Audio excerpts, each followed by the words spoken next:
Bonjour et bienvenue à Gap aujourd'hui pour le point de départ de cette quatrième traversée des Alpes électriques. Cette année, un parcours plus difficile avec environ 400 km de chemin à parcourir en passant par trois cols très élevés puisque le col de la Bonnette bien entendu à 2800 mètres d'altitude, mais aussi le col de la Couillole à 1800 mètres et le col de la Caillole juste derrière. Donc nos machines vont être mises à rude épreuve. Donc cette année nous présentons 3 scooters, dont le 125 80L dans sa version 60 ampères-heure, et ainsi qu'une version proto de notre vélo VTT électrique Xtreme.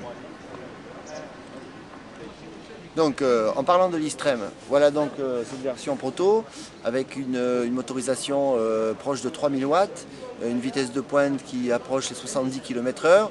Donc on s'est équipé avec du gros pneumatique, plutôt roulant parce que le pneu VTT consomme beaucoup d'énergie, afin d'améliorer vraiment les performances, parce que gros programme routier en perspective.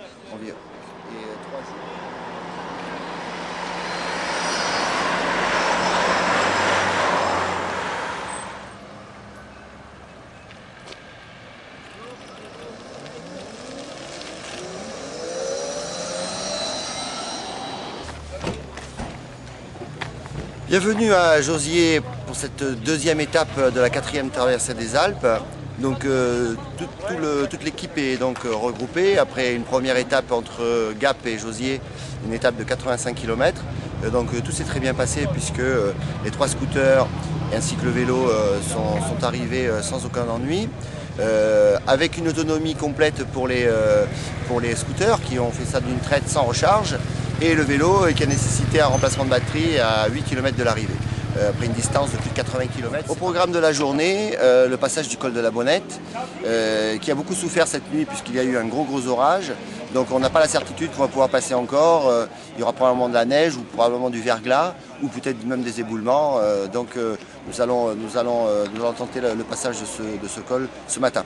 Voilà.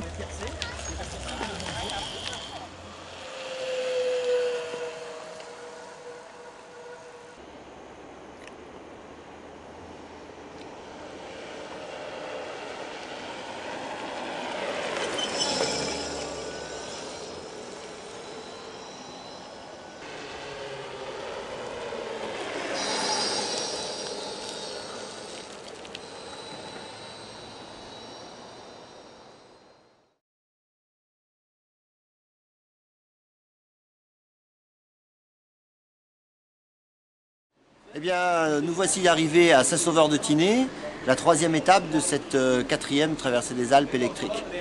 Donc, comme vous pouvez le constater derrière moi, beaucoup de véhicules qui sont actuellement en charge, donc, et beaucoup de longueur de fil pour que chaque véhicule participant à l'épreuve puisse récupérer quelques électrons.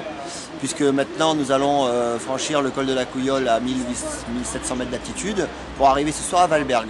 Donc pour le moment, nous avons participé donc, ce matin au trophée en or que nous avons réussi avec les 3 scooters. Et nous sommes arrivés jusqu'à Saint-Sauveur-de-Tinée depuis Josier avec une seule charge et une distance d'environ 100 km parcourue. Voilà, donc pour l'instant, aucun souci sur les machines.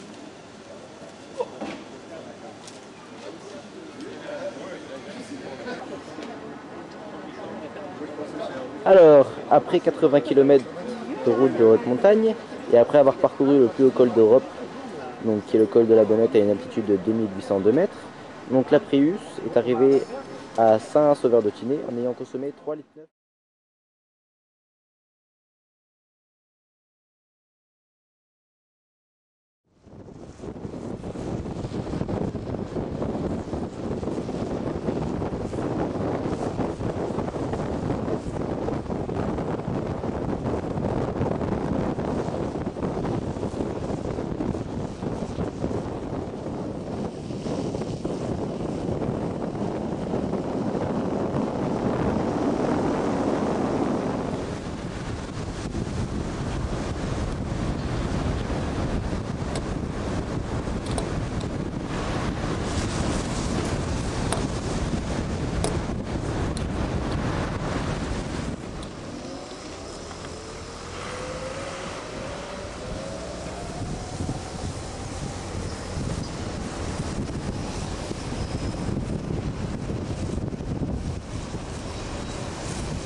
Vos impressions, Patrick? Ah bah écoute, ça serait à refaire, je le referai.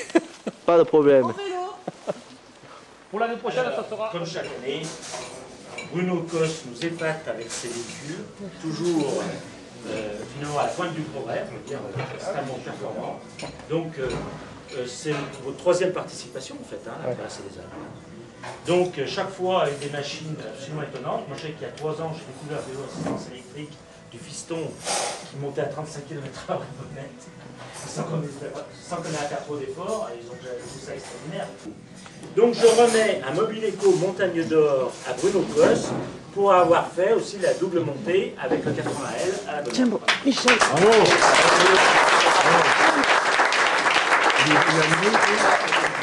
Le troisième scooter qui a aussi reçu l'or. Voilà. Merci. Voilà.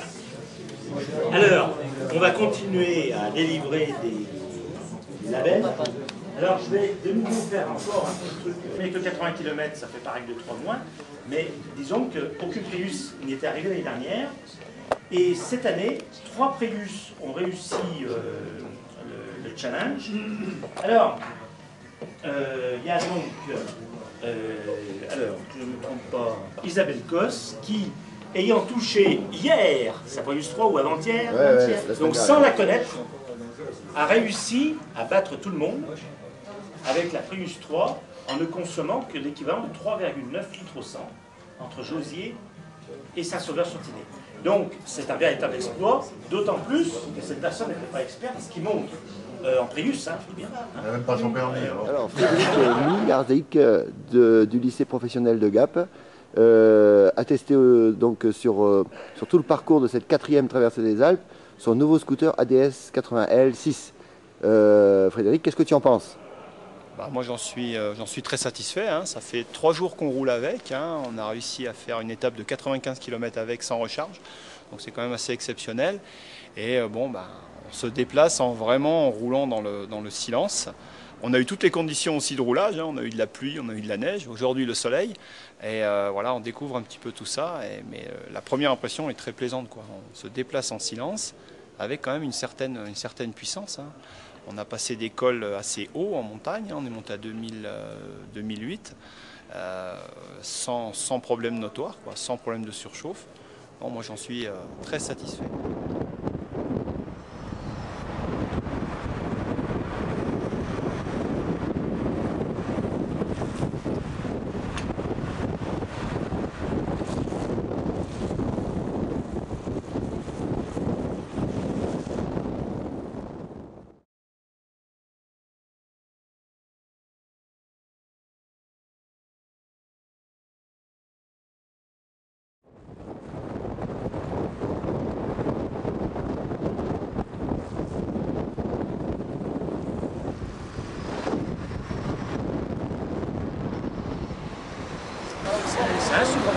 Alors, après 3 jours de silence absolu, nous voilà revenus dans le monde de la civilisation. Voilà. Donc aujourd'hui nous avons parcouru 160 km et eh bien, avec une recharge donc à Valberg, depuis Valberg jusqu'à Gap, avec une recharge intermédiaire avant le col de la Cayolle. Merci messieurs, merci. Et donc eh bien, on est rentré au Bercail et donc cette 4e traversée des Alpes se clôture par un immense succès, en particulier pour le 80L qui a vraiment tenu ses promesses. Voilà, à bientôt pour de nouvelles aventures à l'électrique.